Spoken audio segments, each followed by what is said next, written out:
অমাবস্যার তিথি আসছে। এই দিন আপনারা 5টা জিনিস কাউকে কোনো রকমভাবে দান কিন্তু করবেন না, কারণ যেটি কিন্তু আপনার দান করলে কিন্তু আপনার অশুভ জিনিস কিন্তু বেশি বৃদ্ধি পাবে।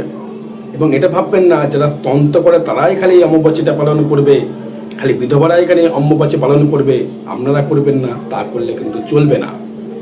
আপনারা কিন্তু পালন করতে হবে এবং সেগুলি নিয়ম মাফিক। যেমন ধরুন, যে 5টি জিনিস দ্রব্য আপনাকে দান করা যাবে না এই 22শে জুন থেকে 25শে জুন পর্যন্ত, কোনো রকমভাবে কিন্তু দান করা যাবে না। কী কী সেই জিনিস, সেগুলো দেখুন। জিনিস দান করতে গেলে আগে ভাবতে হবে আমার দানের স্বরূপটা কী। যেমন প্রথমে আসবো, সেটা হচ্ছে কোনো প্লাস্টিকের দ্রব্য দান করা যাবে না, যে কোনো যে হোক না কেন, কেনাও যাবে না, দান করাও যাবে না।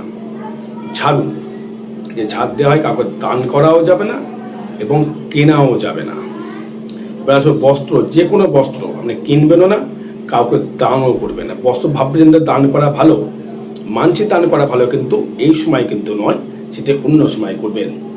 এবং স্টিলের যে কোনো বাসনপত্র কোনো রকমভাবে একবার দান করবেন না। কাউকে খাবারও দান করার দরকার নেই, পারলে ফল দান করুন, কিন্তু কাউকে দান করা যাবে না।